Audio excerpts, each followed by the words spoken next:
கட்சி தொண்டர் சொல்றான் விஜய் தன்னுடைய ட்விட்டர் ஐடியை விஜயை பயன்படுத்த வேண்டும்னு போடுறான். புசியை மாநில பொதுச் செயலாளர் பொறுப்புல எடுத்துட்டு பேப்பர் எல்லாம் தூக்கிட்டு போய் கொடுக்குற சாதாரண ஒரு எடுபடி வேலைக்கு மட்டும் தான் புசியை வச்சுக்கணும். இப்படி ஒரு 12 கோரிக்கையை வைக்கிறான். வச்சுட்டு கடைசியில அவன் என்ன போடுறான்னா, நான் இது எல்லாத்தையும் சொன்னாலும் விஜய் பார்க்க மாட்டீங்க, என்ன பண்றது, எல்லாம் நேரம் அப்படின்னு அவனே புலம்பியோ செஞ்சிடறான். அந்த 12 கோரிக்கையை வச்சான்ல, அதே மாதிரி இந்த 5 நாள் நடக்குது. எங்களை அடி அடின்னு அடிச்சாங்க. செல்போன்ல கையில வச்சிருக்கீங்களா, வீடியோ எடுக்க வேண்டியதானே? அந்த அளவுக்கு கூமுட்டையா இருந்தீங்க. எங்கேயாவது ஒரு இடத்துல போய் நின்று அதை ஒரு இங்க பாருங்க மக்களே, இந்த இடத்துல எங்களை நின்று அடிச்சாங்க, நான் அடி வாங்கியிருக்கேன், இங்க பாருங்க அப்படி ரத்தம் ஊத்துது பாருங்க, போடு. இன்னைக்குமே BMW கார்ல விஜய் வரும்போது கொஞ்சம் கூட திருந்தாம ஒரு குழந்தைய தூக்கிட்டு ஓடுறாங்க. மிரர் வரைக்கும் தம்பி ஒழுங்கா போ. அஜித் செஞ்சார்ல, ஆமா, உடனே ஒழுங்கா வீட்டுக்கு போயிரு, உன்னை மண்டபம் எங்கேயாவது பார்த்து அவன் அவ்வளவு குழந்தைய போய் பட்டு நல்லா குழந்தைய பார்த்து அப்படின்னு விரட்டுறதுக்கு எவ்வளவு நேரம் ஆக போகுது? காரை நிறுத்தி வா, ஓடி வா, வா வா வான்னு ரசிக்கிறது. விஜய் கிளம்பிட்டார். விஜய் ஸ்பீட் பிரேக்கோட முதல் கார் ஏறி இறங்கிருச்சு. அப்படியே விஜய் அதே மாதிரி வெள்ளதாடி வச்சிருக்கார், அதே மாதிரி 2 காது வச்சிருக்கார், 2 மூக்கு வச்சிருக்கார். ஏதோ அஞ்சலி செலுத்துறதுக்கு செருப்பு அவுத்தார். விஜய் செருப்பை அவுத்தார். அசிங்கமா ஏதாவது எடுத்து எரிஞ்சிடணும் போல. விஜய் செருப்பை அவுத்தாரலாமா செய்தி? விஜய் சளி சீந்தினார், விஜய் மூக்கை நோண்டினார், இதெல்லாமா செய்தி? அதை மார்க் பண்ணி ரெட் கலர்ல போட்டு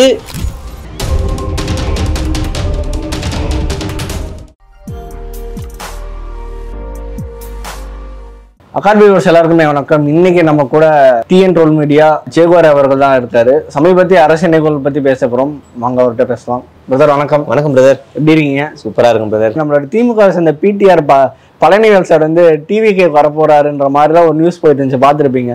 திடீர்னு சேர் போட்டோ எல்லாம் போட்டு எக்ஸ்பெக்ட் அன்எக்ஸ்பெக்ட்னு போட்டு என்னென்னமோ ட்ரெண்ட் பண்ணிட்டு இருந்தாங்க. அது எதுக்காக நினைக்கிறீங்க? இது இவங்க வந்து PTR வச்சு அரசியல் பண்றானுங்க. இப்ப இருக்க விவரம் தெரியாத பசங்க எல்லாரும். கொஞ்ச நாளைக்கு முன்னாடி PTR வச்சு யார் அரசியல் பண்ணாங்கன்னா அதிமுக பாஜக பண்ணுச்சு. PTR ரொம்ப நேர்மையானவர், PTRோட ஆடியோ வைரல் ஆயிடுச்சு, PTR ரொம்ப இதுவா அந்த கட்சியிலேயே அவர் தான் ரொம்ப இது அப்படின்லாம் பண்ணாங்க. அது எல்லாமே அரசியல்னு PTRக்கே தெரியும். நான் ஒரு கொரோனா டைம்ல ஆன்லைன் இன்டர்வியூல சாதாரண ஒரு ரிப்போர்ட்டரா இருந்தேன் ஒரு சேனல்ல. இப்போ ஆன்லைன்ல எனக்கு அப்போ வந்து அவரை பெருசா அவரை பத்தி எனக்கு அறிமுகம்லாம் எனக்கு பெருசா தெரியாது.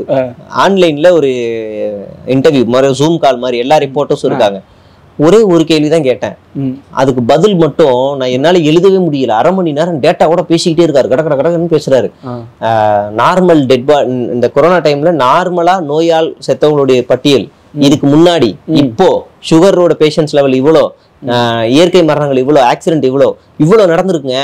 இந்த மரணங்கள் கூட இப்போ வரமாட்டேங்குது. இதை விட மிக குறைவான எண்ணிக்கையில தான் இப்போ மரணங்கள் வருது, ஏதோ மறைக்கிறாங்க அப்படின்னு பயங்கர டேட்டாவோட பேசுறாங்கன்னா தலை சுத்திடுச்சு. யார் இவரு அப்படின்னு ரொம்ப சர்ப்ரைஸா இருந்துச்சு.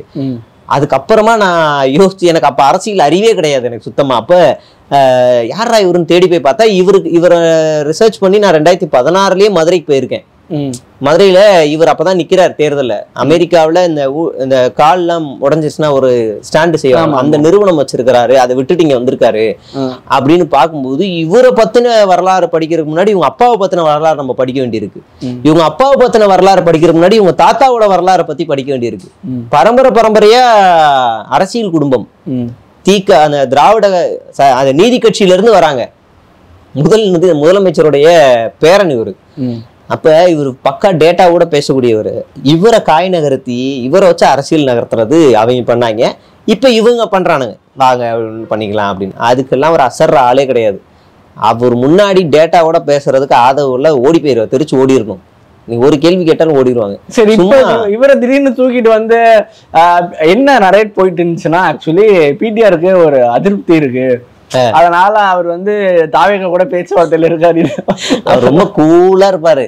கடைசியா கூட ஒரு பிரஸ் மீட்ல ரொம்ப கூலிங் கிளாஸ் போட்டு ரொம்ப கிளியரா பேசிட்டு அழகா ஒரு பாட்டு போயிட்டு இருக்காரு. இவனுக்கு சும்மா நோண்டி விடுறது எல்லாம், பத்த வைக்கிறது எல்லாம் சும்மா நம்ம பத்த வச்சோம்ல, சும்மா ராஜ்மோகன் அதிருப்தியில இருக்காருன்னு அந்த மாதிரி ஏதாவது பண்றதுதான். சரி, ஓகே பிரதர். இப்ப இவ்வளவு நேரமா பல இன்டர்வியூகள் விஜய் கிரிட்டிசைஸ் பண்ணியிருக்கோம், அவர் பண்ண தவறுகளை சொல்லியிருக்கோம், நம்ம சேனல்லையும் பேசியிருக்கோம், மற்ற சேனல்லையும் பேசியிருக்கோம். இப்ப இறுதியா சில கேள்விகள் என்னன்னா, விஜய் அவர்கள் அவரு ஓகே தேர்தலில் அவர் கொஞ்சம் பிரகாசமா ஜொலிக்கணும், வாக்குகள் வாங்கணும், என்ன மாதிரி செயல்பாடுகள்லாம் பண்ணணும்னு நினைக்கிறீங்க? முதல்ல இது பண்ணப்பா விஜய் அப்படின்னா? அதாவது இதை நான் சொல்றதை விட ஒரு அம்பேத்கர் மாதிரியே ஒரு பையன் இன்ஸ்டாகிராம்ல ரொம்ப வைரல் ஆகிட்டே இருப்பான். அவன் அவன் பார்த்துருப்பீங்க கண்ணாடிலாம் போட்டு, நான் உங்களுக்கு அந்த லிங்க் அனுப்புறேன். எனக்கு ஆச்சரியம் என்னன்னா அவன் ட்விட்டர்ல இந்த கட்சிக்கு கருத்து போடுறான். எனக்கு ரொம்ப விசித்திரமா இருந்துச்சு, என்ன இப்படி இறங்கி போடுறான் அப்படின்னு. அந்த அந்த அந்த குவாட்ல நான் உங்களுக்கு படிக்கிறேன். அந்த பையன் பேரு டாக்டர் எம் சத்யகுமார் நினைக்கிறேன். டிவிகே தலைவர் விஜய் அவர்கள் ஒரு அரசியல் தலைவராக வளர்ந்து வரும் நிலையில் சிங்கப்பூர் நிறுவனர் லீ குவான் யூ அவர்களிடமிருந்து பல முக்கியமான பாடங்களை கற்க முடியும். லீ குவான் யூ ஒரு சிறிய தீவு நாடான சிங்கப்பூரை உலகளவில் முன்னேறிய ஒழுங்கு ஒளிவுமிக்க நாடாக மாற்றியவர். அதுக்கப்புறம் பாயிண்ட்ஸ் எல்லாம் போடுறாரு. ஃபர்ஸ்ட், விஜய் அவர்கள் தனது டிவிகே கட்சியின் நோக்கத்தையும் அதே போல் தமிழகத்தின் 2-30 வருட வளர்ச்சி திசை கற்பனையுடன் திட்டமிடலாம். கல்வி, தொழில், சுற்றுச்சூழல், வேலைவாய்ப்பு ஆகிய துறைகளில் இந்த மாதிரி ஒரு 8 பாயிண்ட் வரைக்கும் போடுறாரு. கட்சிக்கு அப்பாற்பட்ட ஒரு அட்வைஸ் கொடுக்குறான். இன்னொருத்தன் அதே மாதிரி நான் கொஞ்ச நாள் முன்னாடி ஒரு பையனை வச்சு மென்ஷன் பண்ணி போட்டிருந்தேன். அவன் என்ன பண்றான்னா, அவன் கட்சி தொண்டர், ரொம்ப இன்ட்ரெஸ்டான பர்சன். அவன் சொல்றான், நம்மள சொல்லணும் அவசியமே, நம்ம சொன்னா கேட்க மாட்டாங்க, கட்சி தொண்டர் சொல்றான் விஜய் தன்னுடைய ட்விட்டர் ஐடியை விஜயை பயன்படுத்த வேண்டும்னு போடுறான். அடுத்து புசியை மாநில பொதுச் செயலாளர் பொறுப்புல எடுத்துட்டு பேப்பர் எல்லாம் தூக்கிட்டு போய் கொடுக்குற சாதாரண ஒரு எடுபடி வேலைக்கு மட்டும் தான் புசியை வச்சுக்கணும் அப்படின்னு சொல்றான். ஒரு முக்கியமான நிர்வாகிகளை நியமிச்சு அன்றாட தமிழ்நாட்டில் இருக்கிற பிரச்சனைகள் எல்லாத்தையுமே உடனே அட்ரஸ் பண்ணி அதை பேசுறதுக்கு ஒரு 2 ஸ்போக் பர்சனை உருவாக்கணும். இப்படி ஒரு 12 கோரிக்கையை வைக்கிறான். வச்சுட்டு கடைசியில் அவன் என்ன போடுறான்னா, நான் இது எல்லாத்தையும் சொன்னாலும் விஜய் பார்க்க மாட்டீங்க, என்ன பண்றது, எல்லாம் நேரம், என்ன பண்றது அப்படின்னு அவனே புலம்பியோ செஞ்சிடறான். அந்த 12 கோரிக்கையை வச்சான்ல, மேபி அது விஜய் பார்த்தாரா ஜான் பார்த்தாரான்னு தெரியல. நான் ஒரு வீடியோவும் போட்டேன். அதே மாதிரி இந்த 5 நாள் நடக்குது. அதேதான் பார்த்திருப்பாங்க, எனக்கு தெரியல. அதே மாதிரி நடக்குது. புது குழு உருவாக்குறாங்க, புசிய டம்மி ஆக்குறாங்க, எல்லாமே அதே மாதிரி நடந்துகிட்டு வருது. அந்த ட்விட்டர் மேட்டர் மட்டும் எனக்கு என்னன்னு தெரியல. விஜயா இன்னும் ட்விட்டர் ஐடி அவரே யூஸ் பண்றாரா என்னன்னு தெரியல. மற்றபடி எல்லா மேட்டரும் அதே மாதிரி நடக்குது. அப்ப கட்சியில இருக்கிற விர்ச்சுவல் வாரியர்ஸ்ல சில பேர் அவனை யோசிக்கிறான், சி என்னடா கட்சி இது இப்படி நடத்திக்கிட்டு இருக்கு, நம்மளால அட்வைஸ் பண்ணுவோம் மாநில இருக்கிற நிர்வாகிகளுக்கும் விஜய்க்கும் அப்படின்னு அவன் எழுத ஆரம்பிக்கிறான். அதுலலாம் ஒருத்தன் உச்சகட்ட கோபத்துக்கு போய், நீங்க கரூர்ல இருந்து மக்களை இங்க கூட்டு வந்தது தப்பு, அதுக்கான விளக்கம் கொடுங்க அப்படின்ற அளவு கேள்வி எல்லாம் கேட்க ஆரம்பிக்கிறானுங்க. அதனால உங்க கட்சி தொண்டர்கள் வச்சு நேரடியா உட்கார வச்சு கூப்பிட்டு வச்சு பேசுங்க, அவங்க சொல்றது கேளுங்க போதும். நான் வெளியில இருந்து சொல்ற கூட அவசியமே இல்லை. ஓகே, நான் இறுதியா ஒரு கேள்வி. இப்ப அது நீங்க சொன்ன மாதிரிதான், அந்த விஜய் அவர்கள் கரூர் மக்களை கொண்டு வந்ததுக்கே பல்வேறு ஹார்ட் கோர் ஃபேன்ஸா இருந்தவங்களே கிரிட்டிசைஸ் பண்ண ஆரம்பிச்சிட்டாங்க. இதெல்லாம் ஒரு கட்சியா, ஸ்பேஸ்லயே கதறி இருப்பாங்க எல்லாரும், இதெல்லாம் ஒரு கட்சி அப்படின்ற அளவுக்கு வந்துட்டாங்க. ஆல்ரெடி ஒரு தப்பை பண்ணி அவங்க அதிருப்தியில தான் இருக்காங்க, ஃபேன்ஸா இருக்கட்டும் தொண்டர்களா இருக்கும். இப்ப திரும்ப போய் அவர் பாஜக கூட அதிமுக கூட்டணி, இப்ப நீங்க சொன்ன மாதிரி ஆஃப்டர் ஜனநாயகன் அனௌன்ஸ் பண்ணிட்டா அவங்க கட்சி தொண்டர்களோட மனநிலை என்ன ஆகும் நினைக்கிறீங்க? கட்சியில் இருப்பாங்களா இல்ல ஓடிடுவாங்களா? இப்பவே பாதி பேர், ஒரு சில பேருக்கு போன் பண்ணா நான் போகலான்னு முடிவு பண்ணிட்டேன், நானா போனா என்ன முத்திர குத்துவானுங்க, நான் ஸ்பைன்னுவானுங்க, அது எனக்கு தேவையில்லாத ப்ரெஷரை ஏற்றும், அதனால நான் சைலண்டா இருக்கேன், அவங்களே என்ன வெளியே அனுப்பிட்டோம் அப்படின்ற முடிவுல ஒரு 2-3 பேர் எனக்கு போன்ல சொல்லியிருக்காங்க. நான் பேர் அப்புறமா சொல்றேன், ஏன்னா நான் தான் அவங்களை நேரடியாவே இன்டர்வியூ எடுக்க போறேன் வெளியில வந்துட்டா, அதுலதான் இருக்கு. அப்ப அந்த கட்சியோட நிலை அப்படிதான் இருக்கு. பாதி பேர், சில பேர் என்ன இருக்காங்கன்னா கண்மூடித்தனமான ஒரு ஆதரவு, எதிரில இருக்கிற விஜய் மோசமான அரசியல் பண்ணாலும் கண்மூடித்தனமான ஒரு ஆதரவு, அது ஒரு மிகப்பெரிய ஆபத்தான அரசியல். அது நீ ஒரு நிலைப்பாடை டக்குன்னு எடுக்கணும், சுயமா ஒரு நிலைப்பாடு எடுக்கணும், இல்ல இல்ல அது தப்பா இருக்கு சரியில்லைன்னு அப்படி எடுக்கணும். அதையெல்லாம் இவங்க எடுக்கிறதே இல்லை. ரொம்ப மோசமான ஒரு ஆதரவானதான் நம்ம பார்க்க வேண்டியதா இருக்கு. அதனால இவங்க நாளைக்கு விஜய் கட்சியே கலைச்சிட்டாலும் திமுக குறை சொல்லுவாங்க, அப்படிதான் நடக்கும். நாளைக்கு பாஜகவுல போய் கூட்டணி வச்சாலும் உங்க தொல்லை தாங்க முடியாதுதான் கூட்டணி வச்சோன்னு திமுக குறை சொல்லுவானுங்க. இல்ல ஆல்ரெடி ஸ்டார்ட் பண்ணிட்டாங்க, திமுக அடிச்சனாலதான் விஜய் பாஜக பக்கம் போயிட்டாரு. என்ன இது நியாயம்? திமுக அடிச்சா திருப்பி அடி, உனக்கு திராணி இல்ல மாற்றுங்கிற உங்க இவரு தானே சொன்னாரு ஆதவ அர்ஜுனா, நாங்கள்லாம் திருப்பி அடிச்சா அப்படின்ற பெரிய தடியடிக்கு பயந்தவர் இல்லை நாங்கள்னு லைலாமணி சொன்னாரு. என்ன இப்ப தடியடிக்கெல்லாம் பயப்படுறீங்க? எனக்கு ஆதவ அர்ஜுனா சொன்னா ஆச்சரியமா இருக்கு. எங்களை அடி அடின்னு அடிச்சாங்க. செல்போன்லாம் கையில வச்சிருக்கீங்களா? வீடியோ எடுக்க வேண்டியதானே? ஒருத்தர் லாங்ல ஓடி போய் வீடியோ எடுக்க வேண்டியதானே? அந்த அளவுக்கு கூட கூமுட்டையா இருந்தீங்க. எந்த ஏரியால எந்த இடத்துல எத்தனை மணிக்கு நடந்துச்சுன்னு தெளிவா சொல்லு.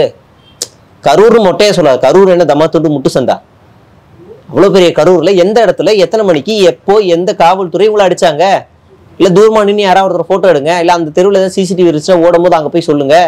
உங்கள்கிட்ட கையில செல்போன் இருக்கே, எங்கேயாவது ஒரு இடத்துல போய் நின்று அதை ஒரு இங்க பாருங்க மக்களே, இந்த இடத்துல எங்களை நின்று அடிச்சாங்க, நான் அடி வாங்கியிருக்கேன், இங்க பாருங்க அப்படி ரத்தம் ஊத்துது பாருங்க, போடு.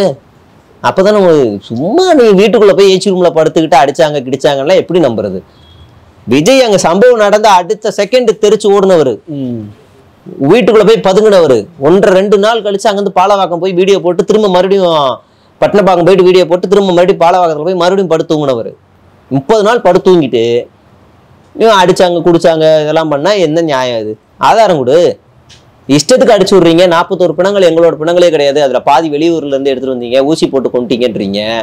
அப்புறம் கட்டையை எடுத்துட்டு வந்தாங்க, திறமையை எடுத்துட்டு வந்தாங்க, கத்தியால கிழிச்சாங்கன்றீங்க. என்னென்னமோ அவதூறுலாம் பரப்பிட்டு இன்னைக்கு ஸ்டேஜில் நல்லவ மாதிரி அவதூறை பரப்பியவர்களை பரப்பும் ஆளுங்கட்சியினர் மற்றும் அவர்களுக்கு ஒத்துவுதுவர்கள் அப்படின்னு பரப்புறீங்க.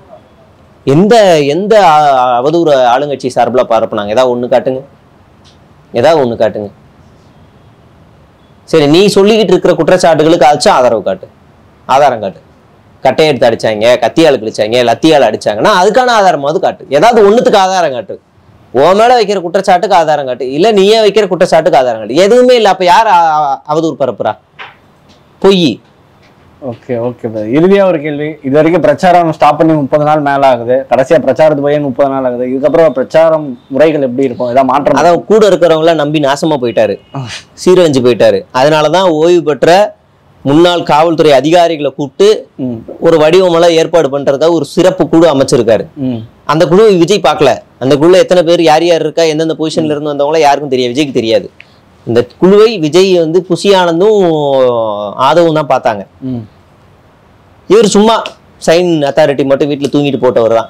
அந்த டீம் தான் இப்ப அடுத்து எங்க இருந்து பிரச்சாரத்தை ஸ்டார்ட் பண்ணலாம், எப்படி பெர்மிஷன் கேட்கலாம், எப்படி அதை ஒழுங்குபடுத்தலாம், அப்படியான வடிவத்தெல்லாம் சொல்லிக்கிறாங்க. ஆமா, இந்த கரூர் ஸ்டாம்பேட்டுக்கு அப்புறம் விஜய்க்கு இந்த வர கூட்டம் இருக்குல்ல, அது கும்பல் கூட்டத்து கும்பலுக்கு வித்தியாசம் இருக்கு. இன்னைக்குமே BMW கார்ல விஜய் வரும்போது கொஞ்சம் கூட திருந்தாம ஒரு குழந்தைய தூக்கிட்டு ஓடுறான். சரி, அவனுக்கு அவ்வளவுதான், ஒரு சினிமா நடிகனை பார்ப்பதற்கு அவருக்கு அவ்வளவுதான் அந்த இது இருக்கு, அவர் பார்க்கணுன்ற இதரத்தம் அதெல்லாம் வேற. காருக்குள்ள இருக்க உங்களுக்கு எங்க அறிவு போச்சு?